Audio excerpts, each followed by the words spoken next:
Welcome to Azeroth United, a weekly podcast about World of Warcraft. My name is Denethar, and I am your host.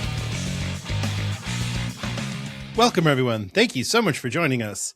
It's Tuesday night in Azeroth, and we have a great show lined up for you. Tonight, we're taking a first look at patch 12.0.7, Revelations.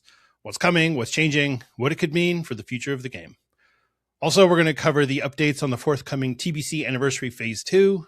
We'll take a look at the May trading post. We'll break down the newest store items. And yes, we have to talk about that $1,600 Arthas statue. All that and more tonight on Azeroth United. So pull up a chair, sit back, relax, and enjoy. And as always, before I get into the news, I will do a quick breakdown of what I got up to last week in World of Warcraft. I did some really wild stuff last week. And by wild, I mean it was very boring. So I've been working on my Paladin. So I've got a Warrior alt and a Paladin alt. This is all in TBC Classic. And the Warrior's at 65. The Paladin, I finally got him to level 60. And it has been a lot of fun. Trying to tank on the Paladin without any spell power gear is kind of a pain, but I've managed to make it work. So I was trying to do Maraudon. And I was being really stubborn. Like, I've just got to get this quest done. And then I realized, who gives a shit? I'm going into Outland in a few levels. I'm 52. Who cares if I finish Maraudon or not? I'm never going to use any of the quest rewards, so it doesn't really matter. So I moved on. I left Desolace, and I went and picked up all the Sunken Temple quests. So I started looking for a group. And, it was one of those things where I always go over to the dungeon before I start looking for a group. Because I don't want to join a group and find out that there's 4 people all standing around and they're like, okay, we'll summon you. I don't want to be that guy. I'd rather be there and be like, hey, I'm already here. What's up? I'm that cool. So I get there and I put myself in the group finder tank looking for Sunken Temple. And I wait about 10 seconds. Then I get an invite and and then somebody whispers me right away, Sunken Temple. I say, yeah. So I join the group and they're scattered all over Azeroth, of course. So, and that's fine. So I said, all right, that's fine. I'll, as soon as someone gets here, I'll start summoning. So, okay. So I'm waiting. And they're like, we're so glad that you joined the queue. We've been waiting for a tank for 45 minutes. I'm like, what is this? Is this midnight? Is this retail WoW? What are we doing here? Come on. There are so many people leveling up. I guess a lot of people have already leveled up their alts. And a lot of people aren't really leveling in the 50s because they boost. So, I was, well, I'm here. So somebody got there. So we started summoning everybody. There was a Tauren there also waiting for his group. And so I waved at him and he waved back. So we started dancing as one does. So, and then my group got there. So I had to stop dancing with the enemy and start summoning people in. But, it was a nice group. We got through it really quick. I mean, that's the fastest I'd ever done, smoothest I've ever done Sunken Temple. We had one wipe when we jumped down to the final level where all the dragons are, because everybody jumped down in one spot, but somebody jumped down to the side of that one spot and pulled a secondary group. So we wiped there, but other than that, it was smooth, quick, easy. So I had a lot of fun with that. And so then I was like, ooh, I should do a BRD group. And I started picking up the quest. And I thought, I don't really want to tank BRD. BRD is a pain in the butt. That does not sound like fun. So I didn't. I just ran through. I mean, by this point, I think I was 54, almost 55. And I hadn't gone into Ungoro. I hadn't gone into Fellwood, Western Plaguelands, Eastern Plaguelands, Winter Spring. I had so many quests still to do it. It's definitely faster to level with quests than it is to level with dungeons. So I thought, all right, I'm just going to burn through these last few levels, get to level 60, get to Outland, and then I'm good. So that's what I did. Just tore through, did the Cliff Notes version of all the different zones, skipped the quests that are annoying, which is really nice. It feels really good to just go, you know what? I'm not doing that quest. So screw you, Yeti hide. 2 out of 10. Yeah, screw you, man. I'm not doing it. I'm dropping that quest. I mean, if I really want the little mechanical Yeti, I can go back later. That's not a big deal. I did want to make sure that I did the the words of the High Chieftain or whatever. There's a quest where you have to go kill the Furbog High Chief. And when you kill him, he drops a item that starts a quest. And that leads to eventually a trinket. And this was something that was added in Burning Crusade. So you could do the quest in vanilla, but it didn't give you a reward. But in Burning Crusade, it gives you either 50 attack power or 29 spell power. So I took the 29 spell power because I'm mostly going to be tanking. And that felt really good going in. I was like, at least I have one good trinket. So I got to Outland, did the first few quests that give you like a chest, a helm, and legs. Just, when you first get to Outland. And then I was like, okay, I'm done. I'm just going to start running dungeons. So that was yesterday. And that's where I stopped. So he's at level 60. I've got his gear mostly enchanted. He's ready to go. I'm really excited about that. For me, having a paladin tank is really cool because one, a paladin is a really good alt run through character. So if I have an alt that I need help with something, paladin's great because they can do decent damage. They can res, they can heal, all that stuff. So bops when somebody's alt pulls aggro or whatever. They have made it really difficult to boost your alts through dungeons with all the changes that they've made, but that's okay. I'm not too worried about that. I just want to be able to have it as an in case because, I like to be able to go and say, oh, I'm going to do the dead mines, but I want to just run it a bunch of times and only go to the boss that drops the ring for my mage or something like that, So yeah, that's where I did, or that's where I got to. As far as my hunter, I still have one quest or one heroic to go for the Tempest Keep attunement. So here's where I am. I need to do Shattered Halls. I'm probably going to do it later tonight. I've got a guild group who's willing to go. So I'm probably going to do that.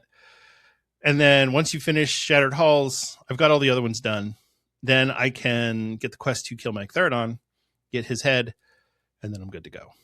So I kind of need to do that so that I can be the raid leader for phase 2, which is going to come out next week. So yeah, this is our last shot at Mike Therodon, probably for a while. I mean, we might do some ad hoc groups, but I can't imagine anyone's like fiending for Mike Therodon at this point. So yeah, that's where I am on that. I really hate running heroics. It's not fun. The fact that the raids were post nerf easy and the heroics were pre nerf hard, it's not fun. I think the heroics should be difficult, but not hard. Like, make it a challenge. Make it so that you do need to use some CZ, but don't make it so that if the DPS pulls aggro, they get one shot. That's not fun. This isn't a plus 15 Mythic Plus, right? It's a Burning Crusade heroic. Calm down, Blizzard. Give us post nerf heroics. Tune it down just a little bit. You don't even have to do it a whole bunch, just a smidge.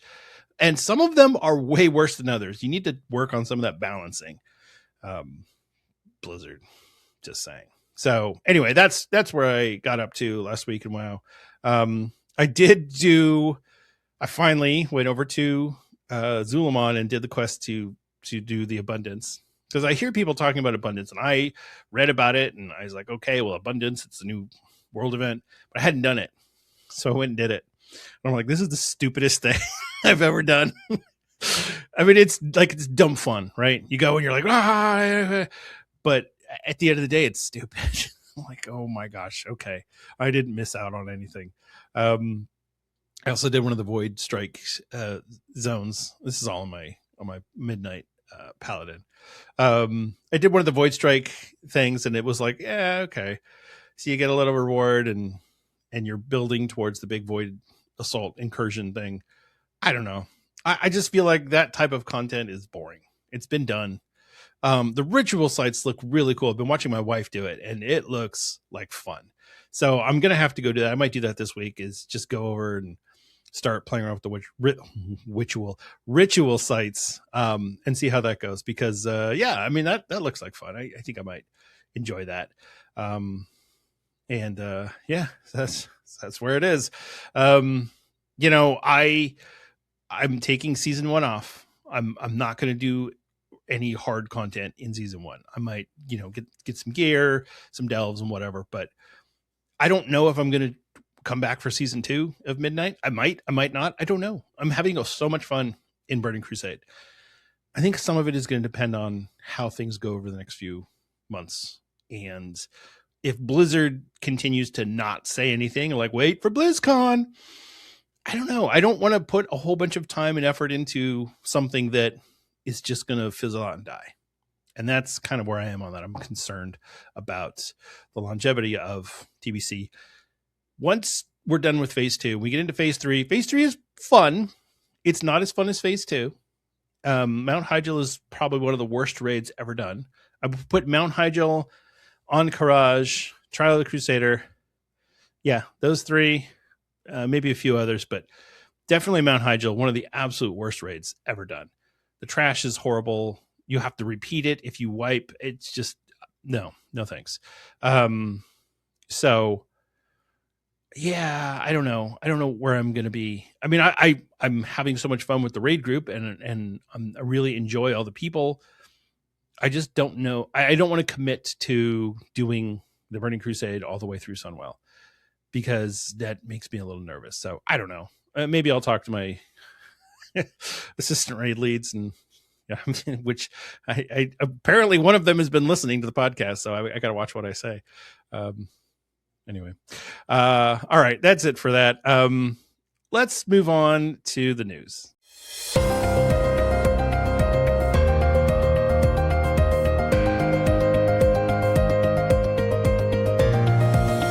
It's time for the news. In Blizzard news, so the first thing that we're going to do is we're going to talk about some of these. There's a bunch of store related things that are available. So we're going to go through all that first because I want to save the actual WoW related or the in-game content for later. So we'll start off with the Warcraft 10th anniversary limited edition Steelbook, now available for pre-order.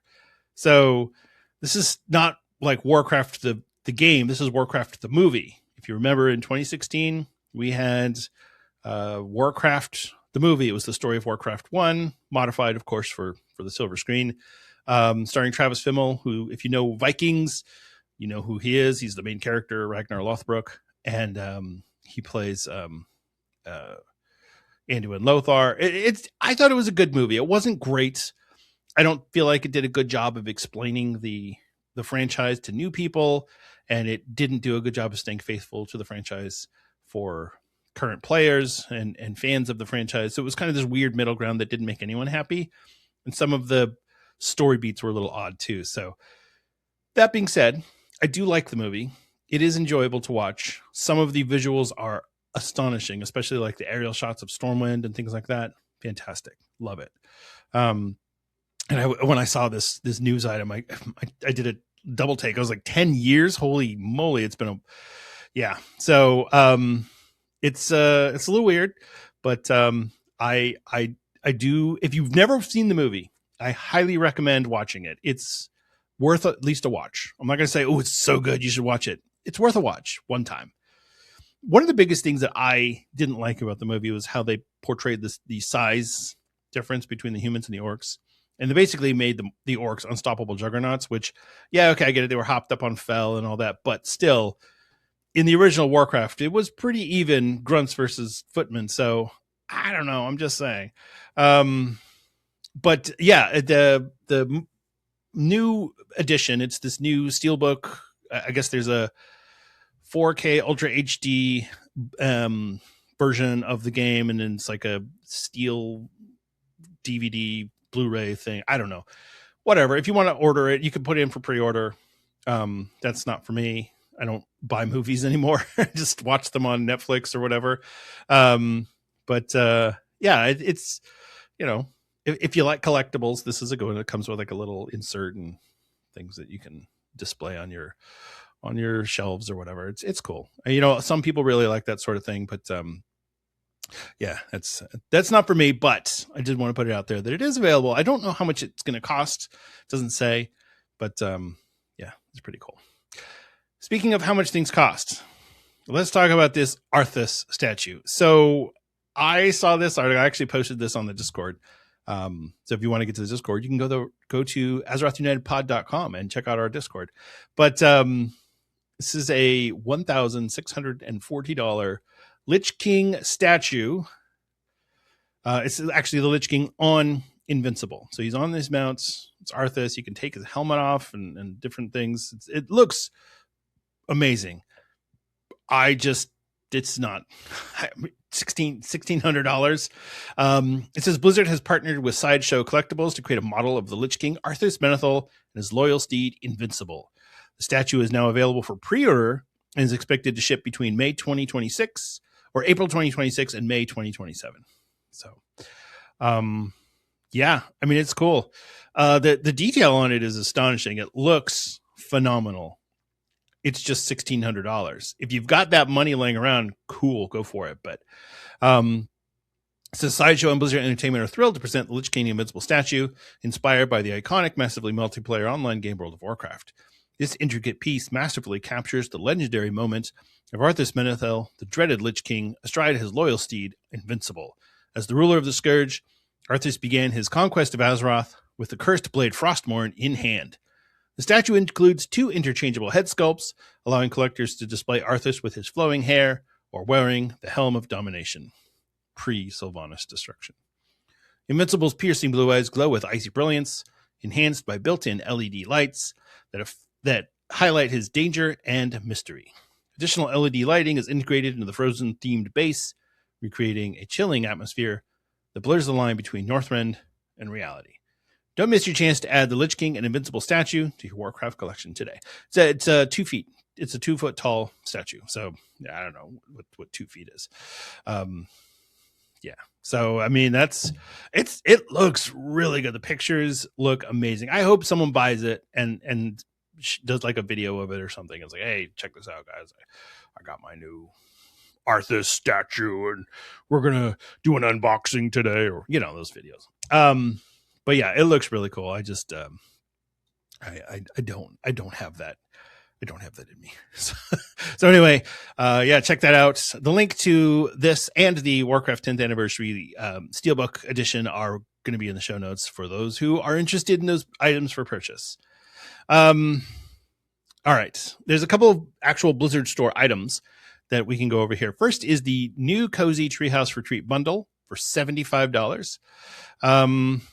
You don't pay $75 for it. It costs $75 worth of Hearthsteel.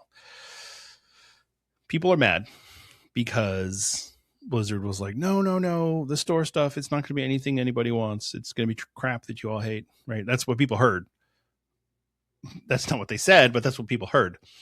The reality is they're going to put really cool stuff on the store and expect people to buy it. And they will. They'll buy it. $75 for, and so this is 2 different housing exteriors that make your house look like a treehouse, which is really cool. Although I will say the hype around player housing has definitely died down with the launch of Midnight, and we're into season 1 now, and all of the people talking about housing has kind of gone away. I mean, those videos are still out there and people are still doing stuff with housing and posting on Reddit and Twitter and all these places, but it's definitely not getting the hype that it did before Midnight, when we had nothing else to do and all of these people were making all their videos for it. So, I don't know. I don't have a problem with anything going on the store. I don't. As long as it's not player power. If it's just really cool, but it's going, I mean, they put the $90 Brutosaur mount on the store and I bought it because I was like, well, that's really cool and I want that. So I'm going to spend my money on it and buy it. So I don't have a problem with things going on the store, especially because let's remember now, Blizzard is a company that is here to make money. Yes, they want to do an artistic thing and make a game and all of these. Yes, that is true, but they're here to make money. And that's how you make money, is by selling things, whether it's items or services or both.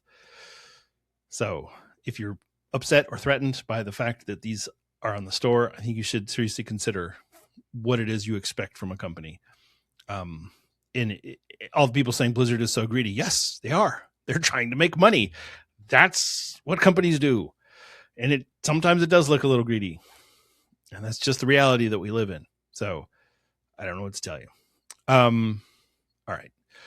The other thing on the store is there are 2 new mounts I don't know what this is. It's the Amberback Arboon and Blossomback Arboon. It looks like a giant flying gorilla.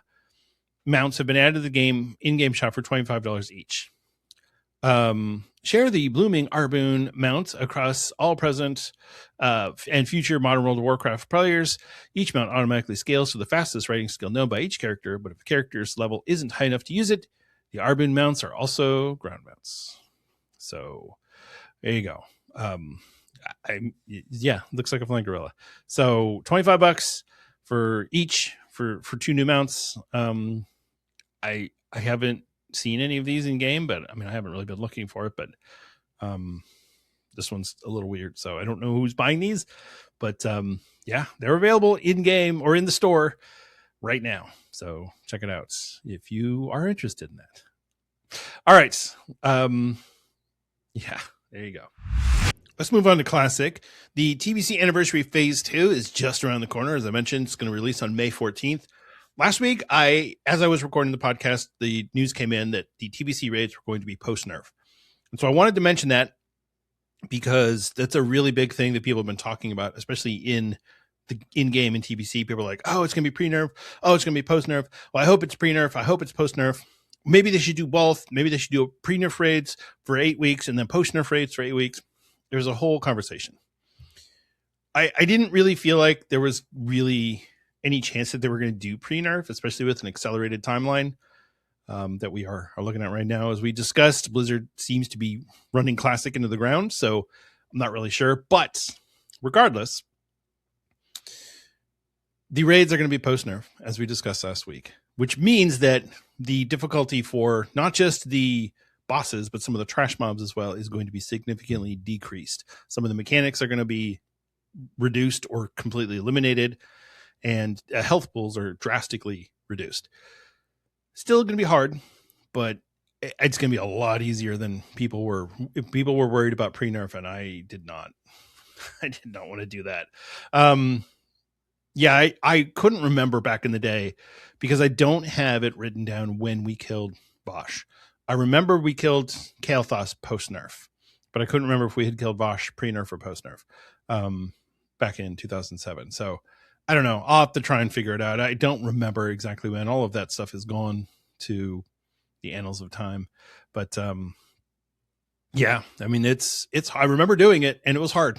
It was really hard. I just remember that after they nerfed Kael'thas, it was like, oh, your tank can actually survive the Pyroblast now. So, all right. So here's everything that's coming around, or that they revealed around the upcoming TBC Anniversary Phase 2. So over the last couple of months, we have carefully reviewed player progress and completion data for the first raid tier of Burning Crusade Classic Anniversary. We've found that the post-nerf difficulty has met, and in some ways exceeded, our expectations. We've concluded that the upcoming test of the Eye and Serpentine Cavern on the PTR uses similar post-nerf raid difficulty tuning. I watched some videos trying to prepare for the upcoming raids, and it looks like it's going to be pretty easy. It's, like I said, still hard. You still have to do the mechanics right, but if you do, it's pretty easy. So, yeah, well, it's not too bad. I mean, there was some pugs in there that I saw, and they were pretty much YOLOing the bosses, and it was fine. So, it says in 2022, we made a change to Burning Crusade Classic to increase the loot drops from certain 25-player bosses with the launch of Phase 3. For Burning Crusade Classic Anniversary, we decided to make that change with the launch of Phase 2.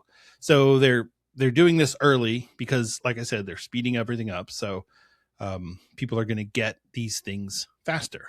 But here's the catch. They're increasing the number of tokens that drop from the bosses that drop tokens. From the bosses that don't drop tokens, they're adding an extra piece of loot.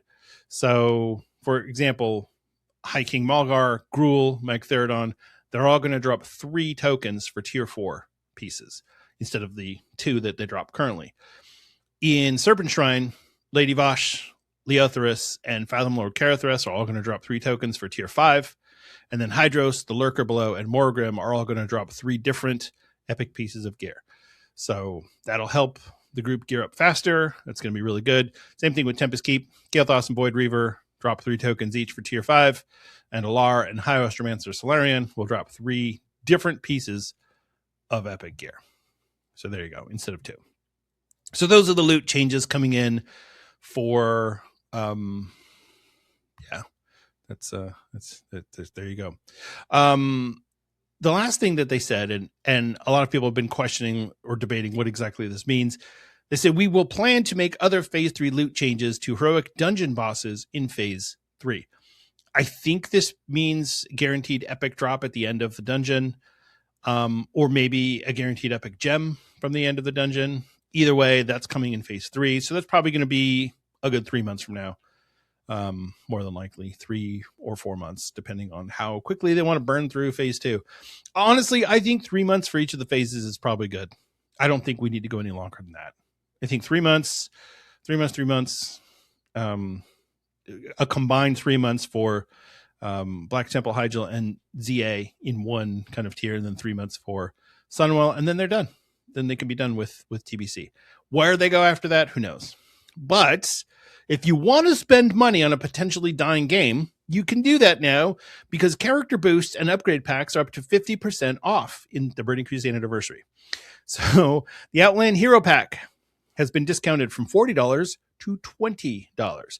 That is the Starshard Netherdrake Flying Mount, the Cerulean Phase Hunter Ground Mount, the Starshard Whelpling Collar Pet, the Exeter Replica Toy, and the Naro's Embrace Hearthstone Effect.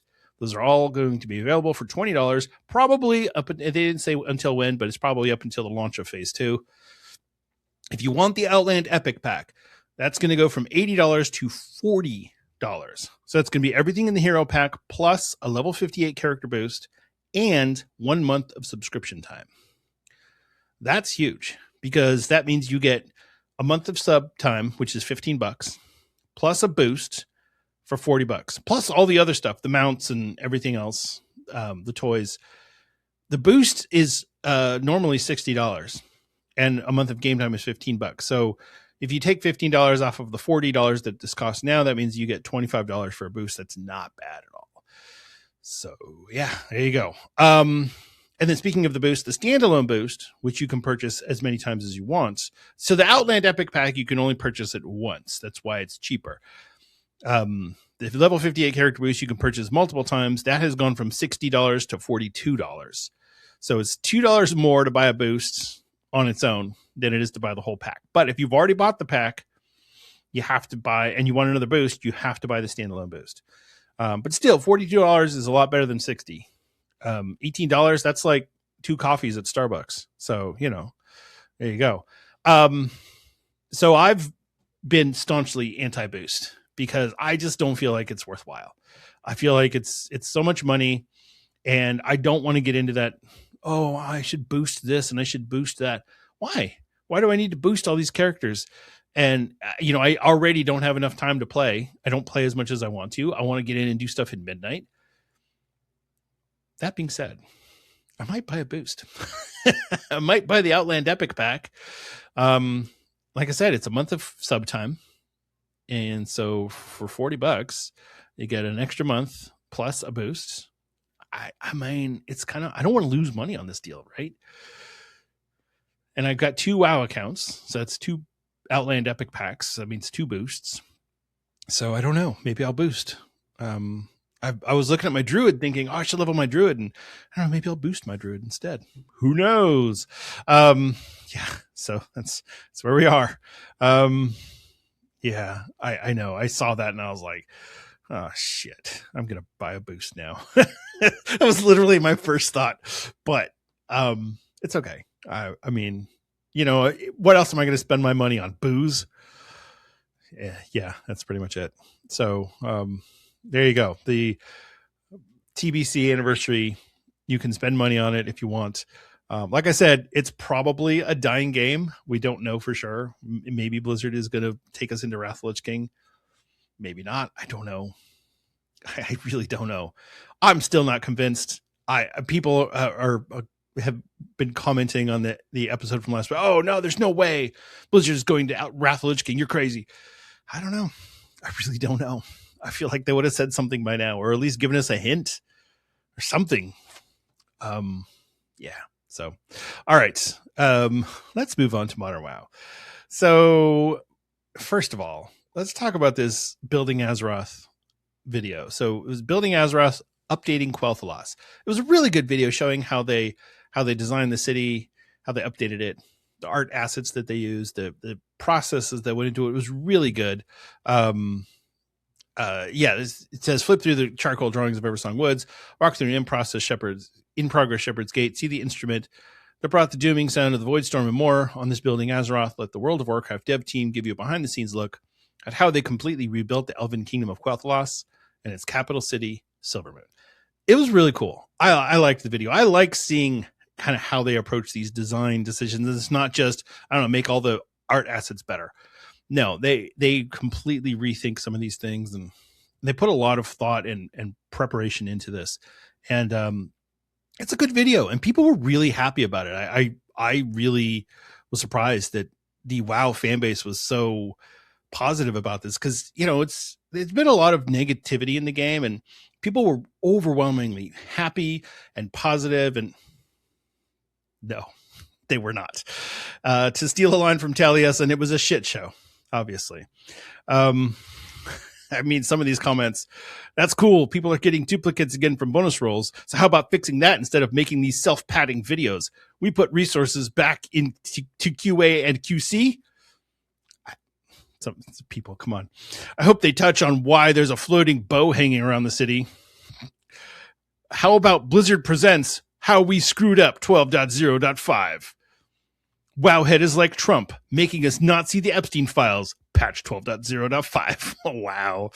Okay, that may be a little bit too far. Okay, now you've shown us that. Please show us what goes through your heads when buffing strong specs and nerfing the weaker specs. That is what you guys need to focus on more. I don't care how a game was built. I want a game I can enjoy and not feel penalized when I play a class I like. Okay, this guy's having a rough day. And finally, I find it crazy how they can't rework classes and balance this game. We all know how good at map design, but you're not able to balance classes, and you're still not reworking Hunter, Mage, etc. We all waiting for a rework. Go, go, go, go, go. Don't waste time. So, yeah, people were thrilled. It sucks because whenever I see one of these videos, I think these people really do enjoy designing and building this game. And people on the internet are so angry and so hateful and so just ready to be mad at everything. And they can't just stop and enjoy something little and go, wow, that's really cool. I thought it was really cool. I liked the video. People don't like it. Because, the art team is also the class balancing team, apparently, or this is system designing team. Look, people, a company, it's not just a giant pool of people doing all the work, and then they just shift those people to wherever they're needed. You get hired, you do a specific thing. You're building art assets. You're designing game systems. You're doing class balance. You're building a raid. You're doing quests. You're going to develop delves. You're going to develop the new ritual sites. That's what people do. They get hired for a specific job, and they do that job. And the thought of, well, they did this, they redesigned the city. How about making the game work better? Well, those aren't the same people. And even the people who did this video aren't the same people. Is it bad timing? Yeah, maybe it is. But, Blizzard as a company is going to have their rough spots, and WoW as a game is going to have its rough spots, and you're just never going to have it perfect. It's never going to be, and WoW was perfect. That's never going to happen. There's always going to be bugs. There's always going to be issues. I was looking at the timing of the patches. So we're on this 8-week patch cadence, and people are like, it's too fast. Everything is too fast. So I was looking at Legion, because that's generally considered a fast patch cadence that really worked. People really liked that. And the Legion patch cadence, at least in the beginning, the first 4 or 5 patches were 77 days apart. So 11 weeks. And I feel like, at least in the very beginning, Legion hit home run after home run. Yeah, some things didn't work right, or things weren't popular, but at least they weren't broken. There was enough broken on the Isles to the game itself wasn't as broken. So that extra 3 weeks, I think it makes a difference. So maybe they are doing things too fast. I don't know. would I rather have patch 12.0.5 and then patch 12.1 and just have it, from 12.0.0 to 12.0.5, have that be 12 weeks and then another 12 weeks? Would that be better? I don't know. Maybe not. I'm not sure, but I do agree. It is too fast. We're getting things too fast. They're putting too many systems in the game. It's really tough. So I get the frustration. I do. I really do. But they are completely separate teams. There's nobody on the video team or doing the video editing that is also designing systems and coming up with how the Void Core system is going to work. That's not the same people. So anyway, all right. Speaking of things that are broken, the World Quest bonus events was fixed. So I talked about this on the Discord, and you can get there by going to AzerothUnitedPod.com. How the World Quest bonus event was not affecting the Midnight Renown tracks. So you have this whole bonus event that's basically worthless because it's not helping you. I mean, yeah, you get the reward at the end for an extra renown for which one of your choice, but the whole point is you're supposed to be getting extra rep for all your reputations during this event, and it just wasn't happening. So they fixed it, which is cool, but the event's over now. So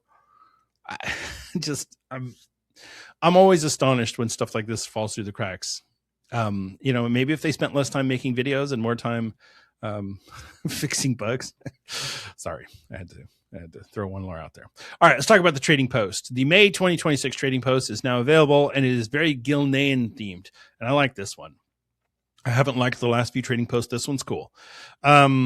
First off, the Traveler's Log reward is the Pyrewood Rebel Streetwear Ensemble.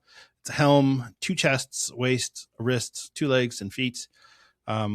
It's cool looking. It looks like some Gilneas adjacent themed transmog set. It's really cool. It says dashing, dapper, and dastardly. This fashion ensemble has it all.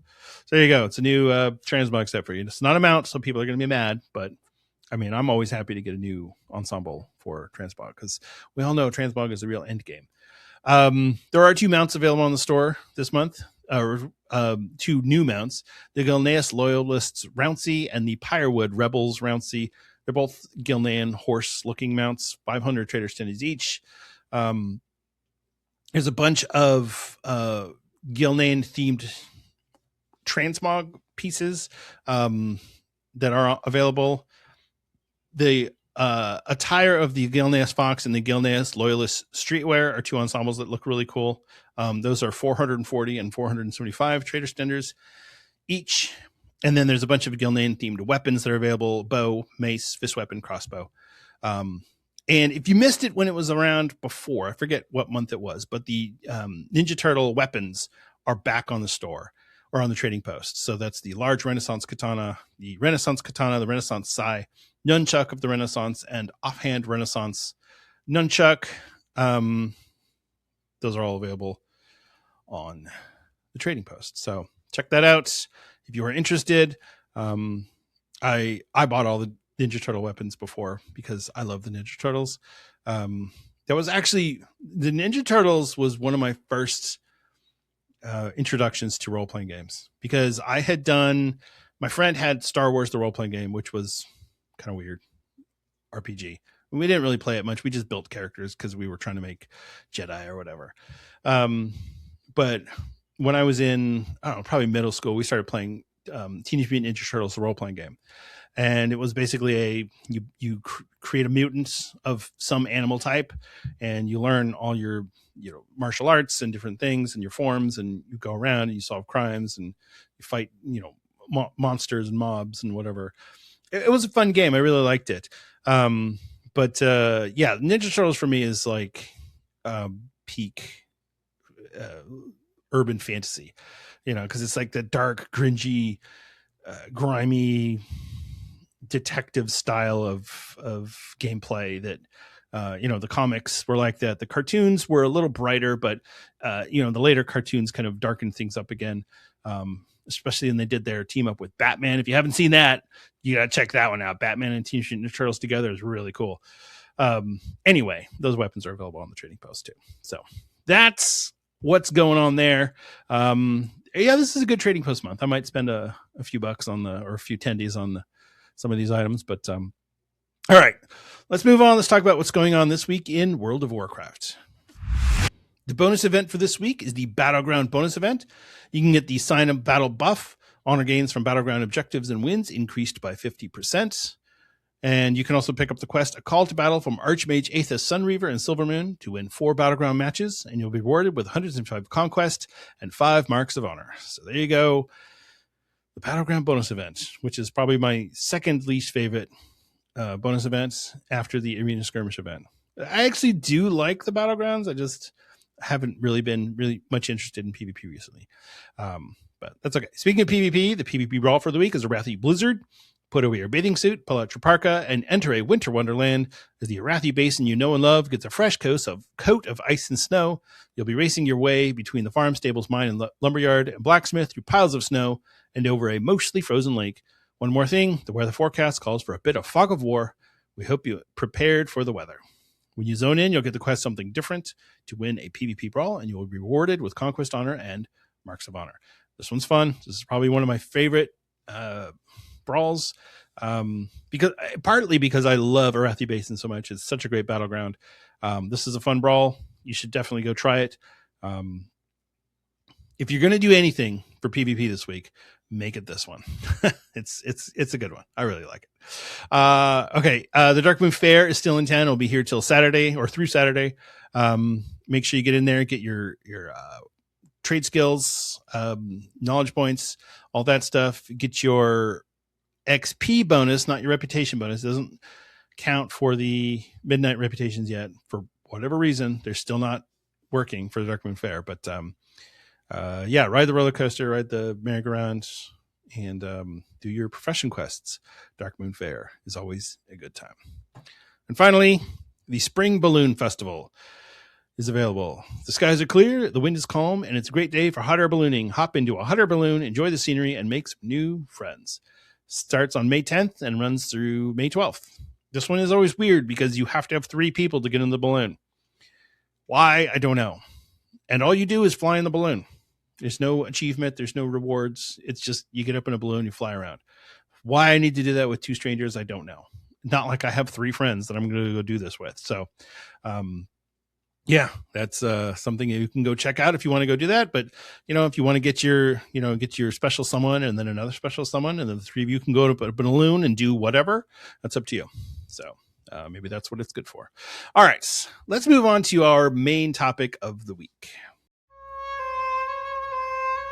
It's time for the main topic of the week.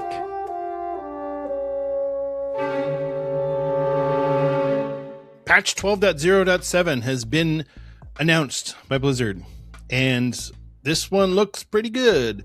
So we don't have all the details yet. Obviously, we just have the high-level overviews and some of the things that have been data mined. So we'll talk about that, what's coming potentially, and what that might look like. First off, let's just say that the fact that we're getting a new raid in this patch, to me, is extraordinary. I love the fact that Blizzard is just throwing things out there and trying new things. Now, it is a little disheartening with all of the bugs that we've been having, and I guarantee you this boss is going to be a buggy mess. So be prepared for that mentally as you're going into it. We'll get to the boss here in just a second. We're going to go through this in order as Blizzard released it, but there's a lot of content in here, a lot of updates, a lot of things going on, and a lot of setting the table, looks like. So first off, get ready for a showdown. Facing the forces of the Void in Void Assaults and Ritual Sites isn't enough to stop their machinations.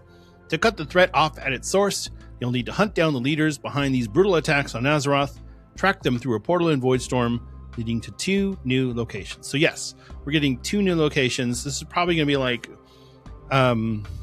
if you remember in Dragonflight when we went to the future where the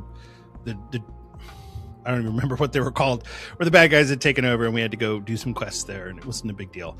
That's probably what this is going to be like. The 2 zones are Nagtal, a fungal arcane-rich world now occupied by an insidious ethereal faction known as the Hal Hadar, and Val, an icy world once inhabited by the Legion, where the Dominar Imperator Pertinax has established his bastion of power. The portal to these worlds is unstable and switches destinations every few days, bringing a rotating set of challenges and experiences. Players can undertake world quests, defeat rare enemies, take part in events, and ultimately have a showdown with the leaders as world bosses. So it's pretty cool. I mean, it's different. There's not going to be anything special here except for the world boss that's going to give you probably a piece of champion gear, more than likely.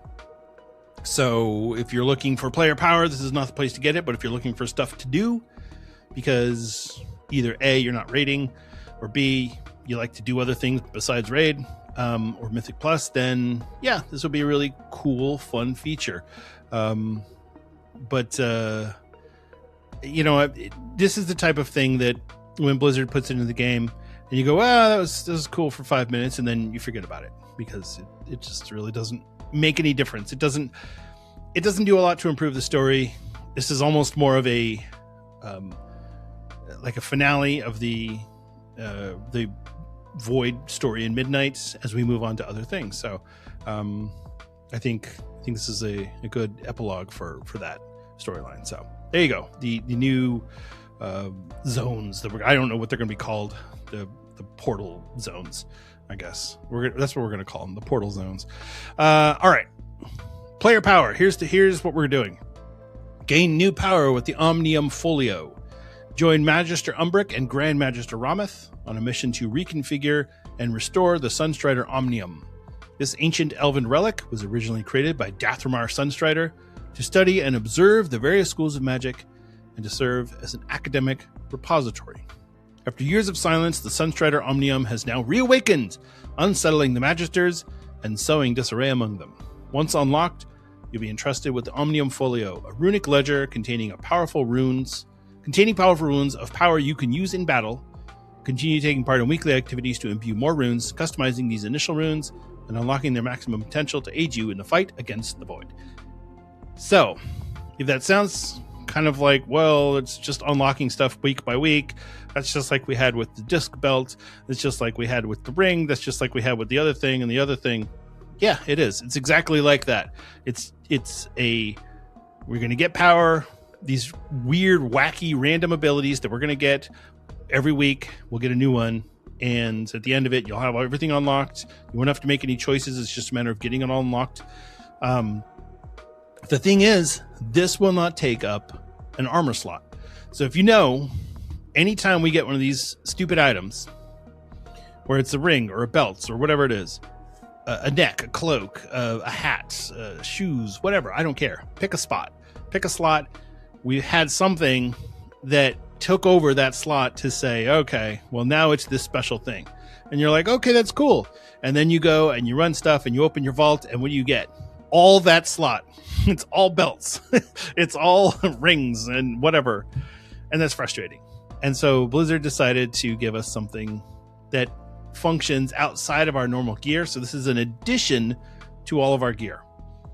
So we don't know exactly how it's going to work yet. And obviously it's still being tested, but it looks like it's going to be a very similar type thing where it's not just, hey, gives you 10 more mastery and 10 more haste. This is going to be all right, here's these abilities and they're weird and they function in this way that makes it hard to understand, but all you have to do is go read the Wowhead article that says here's what you need to do and you'll be good. So that's the new player power coming in patch 12.0.7. I like that they split up so we had the catch-up mechanism with the void cores, and even though it didn't work out right away, it is working now. And yeah, you could still get a duplicate of something you already got, but that's because Blizzard screwed up and they admitted it, and they swear they'll never do it again. So you believe them, right? So yeah, this is the new player power that you're going to get, and it's going to be really cool, and we're going to have a good time. And there you go. All right, new raid. So the new raid coming up is Sporefall. Sporefall is a single boss raid located in Harrendar, where you'll face the fungal giant Rotmire. The raid will be available in Raid Finder, Normal, Heroic, and Mythic difficulties. Just in case you weren't sure what the raid difficulties are, they thought it would be necessary to list them out. The cool thing about this boss is that they are trying Mythic flex for this boss. So you can go from 15 to 25 players. Normal flex is 10 to 30. Normal mythic is 20. So they just kind of are spreading it out a little bit. This is great because a lot of guilds are stuck in that 16, 17, 18 regular people spot. Or you have raids that are bringing 30 people, 27 people. And so 25 is a lot better than 20 when you can say, all right, we're going to drop our 2 lowest DPS versus we're going to drop our 6 lowest DPS and a healer. That feels a lot worse. So I like this a lot. And I'm hoping that this is something that works well and that gets positive feedback from the player base, because ultimately this is what Blizzard needs to do for Mythic. And, you know, when it comes to the race for world first, we'll know going into the race what the optimal number of people is. They will have already figured it out. Oh, well, we need 15 people for the optimal group, or we need 25 people, or 23, or 19, or whatever it is. They will figure out what the perfect number of player DPS healing. Obviously, it's going to be 2 tanks, but yeah, that's hopefully the future of raiding. This will not be replicated in patch 12.1. They're not going to do that because they're already working on those raids, and to try and reconfigure them as flex for an entire raid is going to be hard. For one boss encounter, you can do it, but to do it for an entire raid that's already built, or at least mostly built, probably that's going to be a lot tougher. So we won't see it come back in 12.1, but this might be something that comes back either in 12.2 or in the Last Titan. We'll get flex for mythic rating, and that'll just be a new feature. More than likely, it'll be the Last Titan. That'll be the new big feature is, flex rating for mythic. We do have one more single boss raid coming in patch 12.1.5, I think, is what Blizzard said. So who knows? Maybe that one will be flex as well. That'll be cool. So yeah, that's what's going on there. There's other things that have been data mined for this, but we'll get to that in a little bit. Next up is go lore walking with the Loa. Experience the lore of the Loa with assistant lore walker Lili. You'll dive deeper into the stories of the Zandalari, Drakari, Gorobashi, and Darkspear trolls. So I guess Lili is kind of taking over some of the lore walking from lore walker Cho because he's old and senile. I mean, I really love the fact that they're doing the lore walking because it really helps you get a better grasp of the story. Some people still don't do it. Some people still don't do the lore walking and then get confused. Well, who is Xalatath? Well, did you do the lore walking? Because if you didn't do the lore walking, then I don't want to talk to you. But yeah. So I mean, it's for the people that want it. It's there, and I really enjoy it. I love the lore of WoW. You know, I talked about this a few weeks ago. The lore in WoW is fantastic. Storytelling, not so much. I wish that they could do a better job of storytelling, but the lore is just so cool. I could just sit and read some of the lore in World of Warcraft.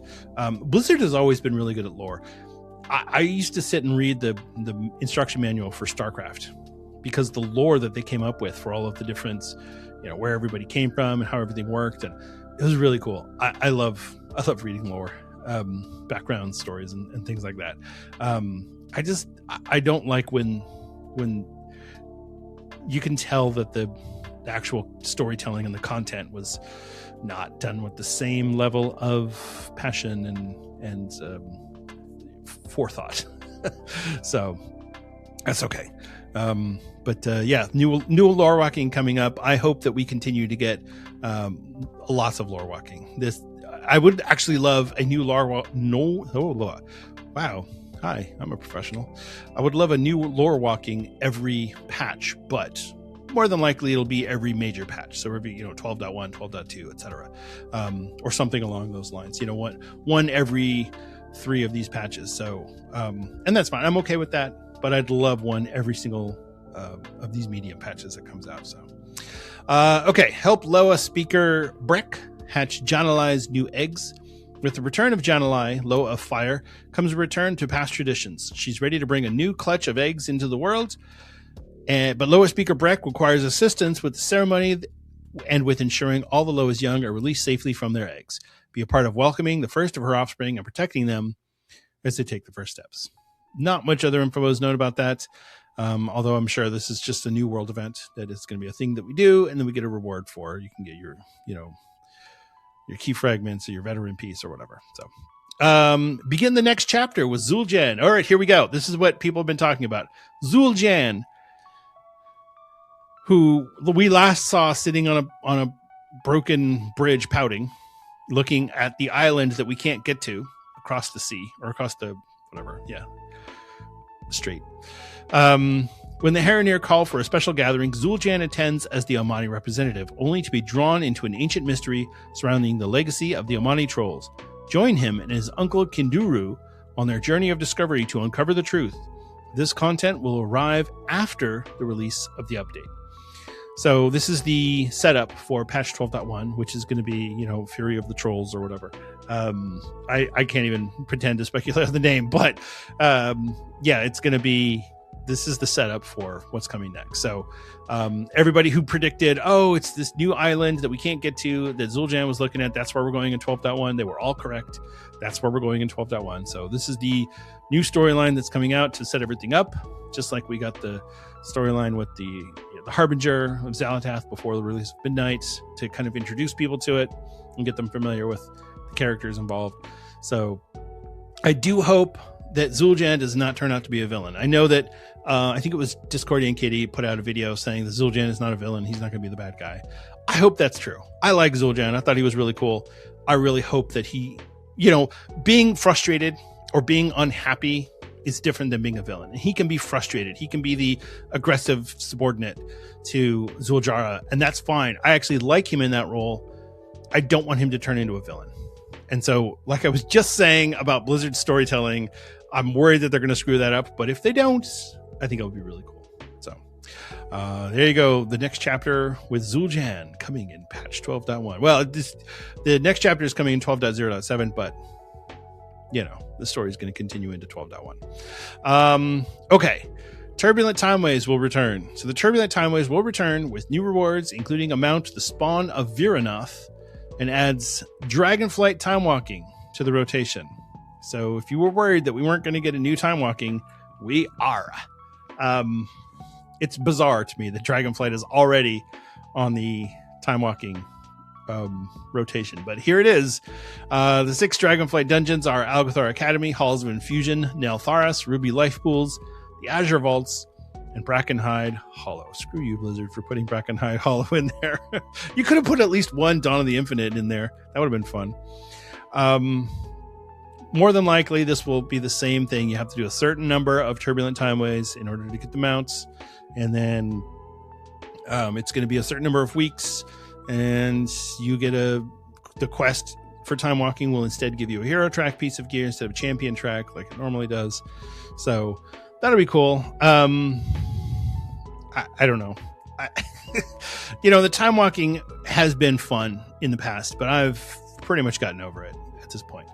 On the PTR, the calendar is showing Turbulent Timeways as starting on June 16th.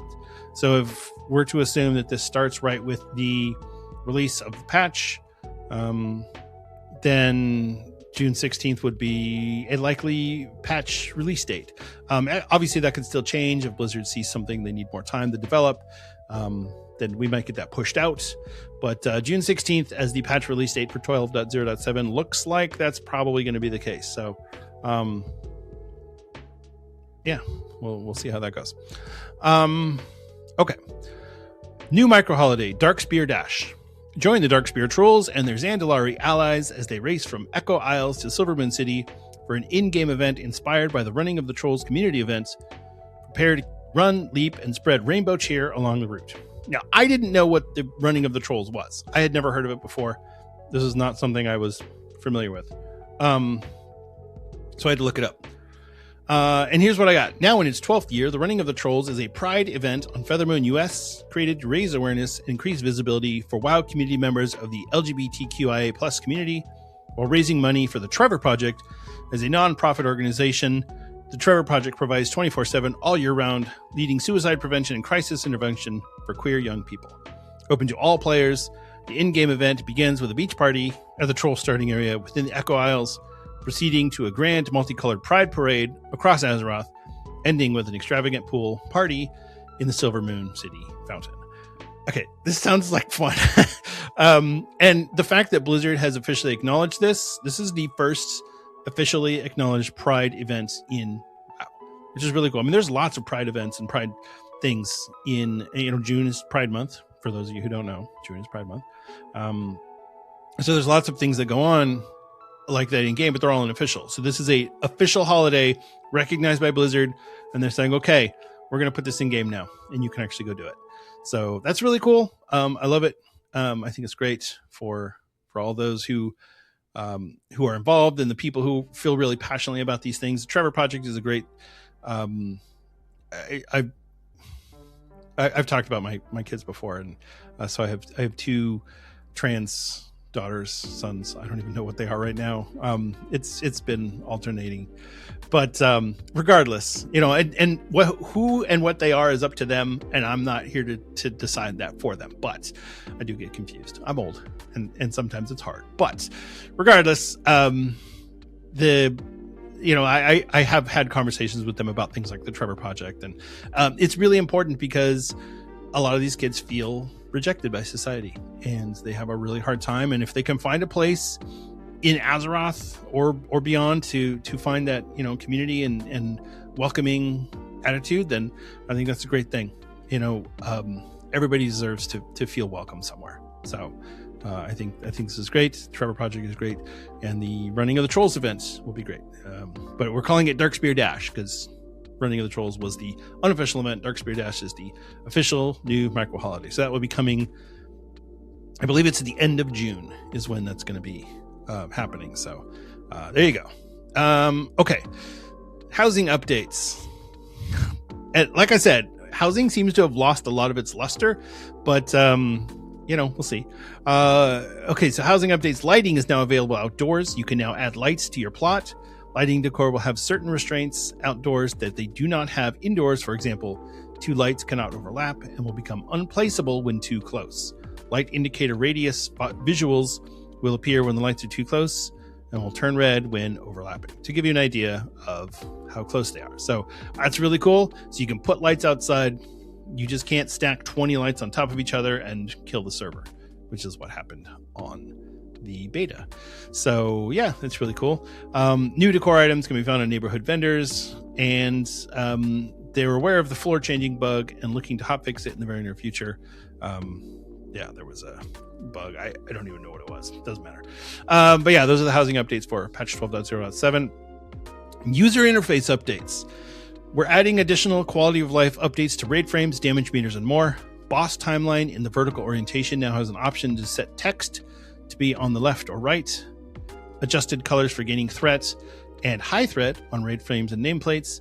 Added new option to enable or disable spell alert glows for special procs when having the single button assistant on an action bar. I think that's actually really cool. I feel like they added the single button assistant in, and that was great. But there were certain things that just don't work right with it, and so I like that they're continuing to iterate on that and not just we put it in there, it's done. The Great Vault raid tooltip now displays credit for multiple raids in a better format.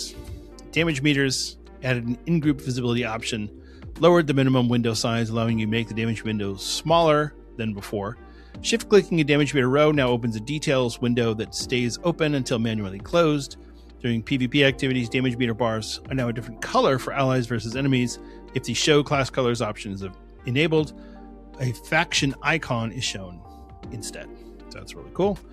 The personal resource display is now much more customizable. New options include controlling overall size, bar width, height, health bar height, power bar height, padding between bars, opacity, and visibility, always in combat or hidden.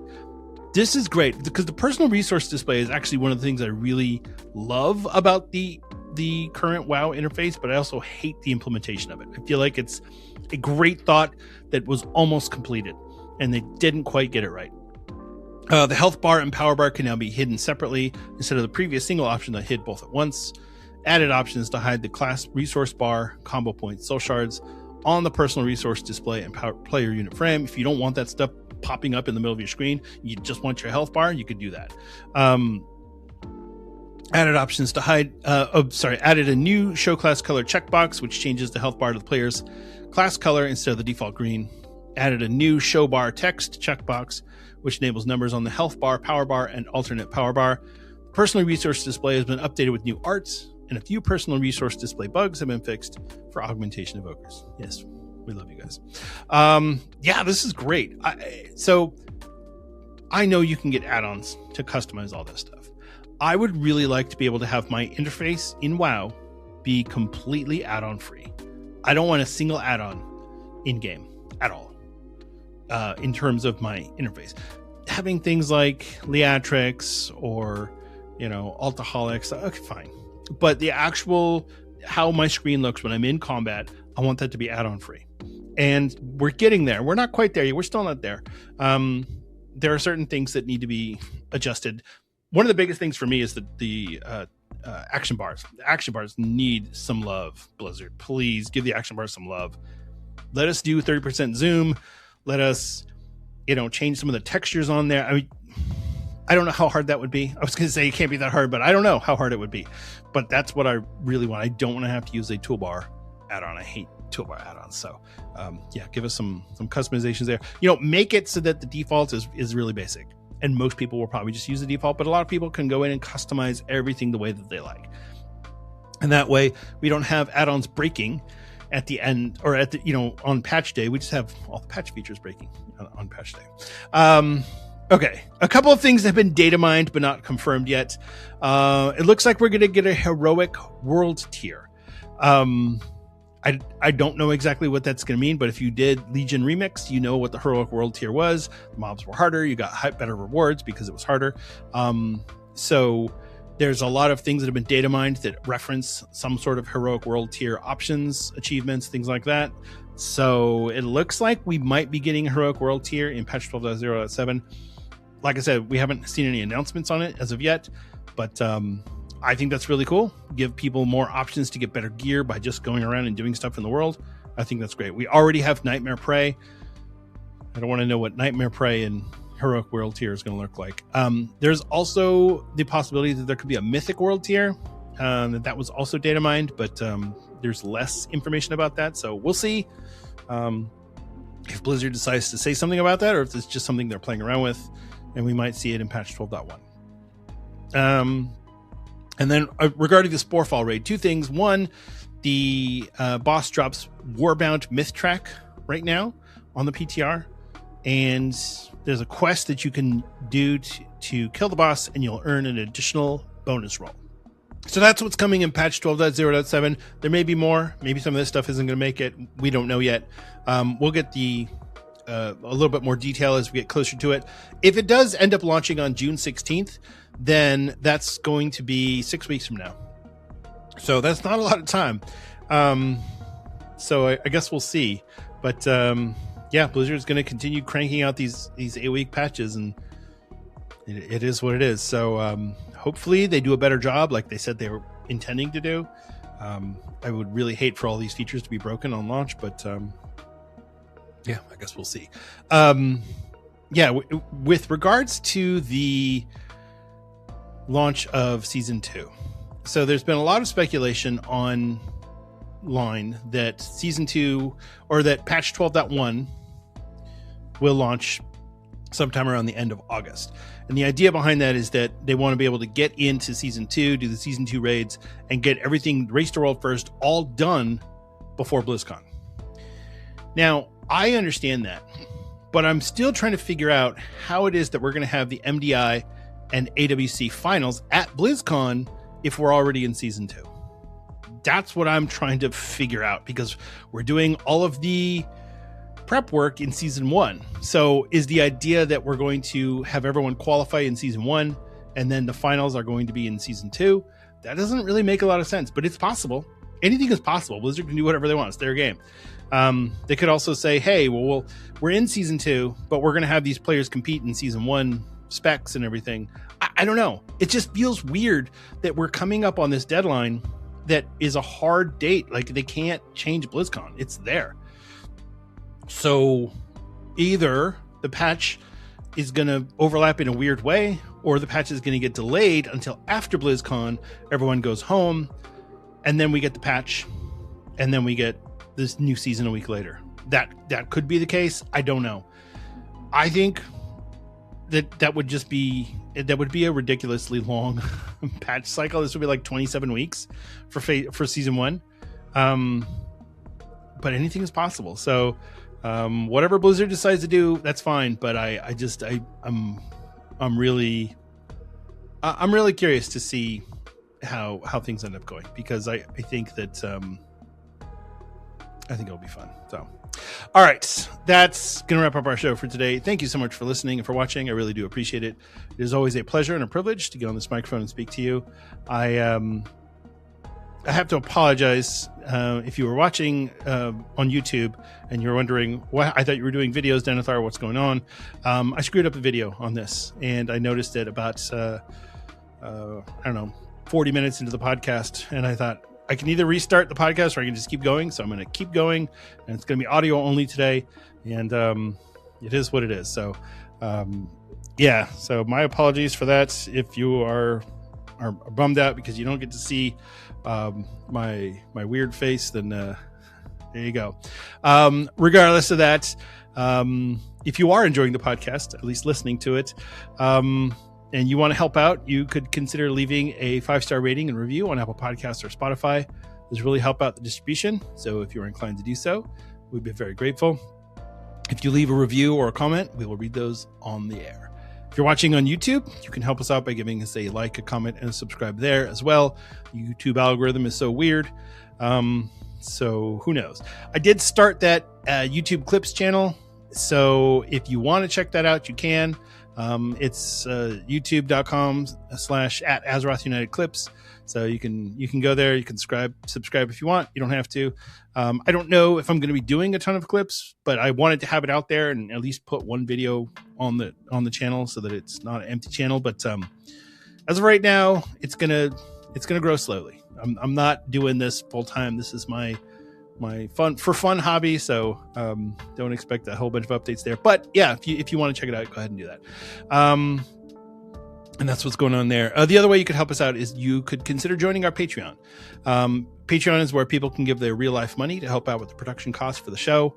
And if you are interested in doing that, you can go to patreon.com/Azeroth United, or you could check out the Patreon link on our website by going to AzerothUnitedPod.com. We do have different membership tiers, from a free membership to our top tier, which is friend of the show. And, you could just jump in if you want and do to the free membership or whatever you want to do. We do have a new patron this week. So I wanted to welcome Lich to the Patreon family. Thank you so much for jumping in. Lich has joined in as a friend of the show patron. So thank you so very much for being there. All of our patrons mean a lot to me, and it's like I've said before, it's really special to know that people care enough to offer that extra bit of support. And I do want to thank our friend of the show patrons. So that's Stuglife, Thelio, Greybeard, Raven, Azrin, Agro Management, and now Lich. Thank you so much. You all definitely help make Azeroth United possible, and all of the patrons help make Azeroth United possible. So, and thank you again for listening. Remember to be a good person and be good to each other, because you know what, it's a real person and they have real feelings. And I've heard so many people talking about this recently that it doesn't take much to be nice, but it sure is easy to be mean. So if you just take a step back and you go, all right, well, hold on now, whatever the situation may be, you could just kind of smile and go, all right, it's fine, we're just gonna make it work. So just be good to each other. It's hard enough in this world without having to fight with people in video games. So just remember, everyone's going through something, and maybe yours isn't that big of a deal, or maybe it's a huge deal. Either way, just remember that everyone's going through their own things too. So, all right, take care. I love you all, and I'll see you in Azeroth.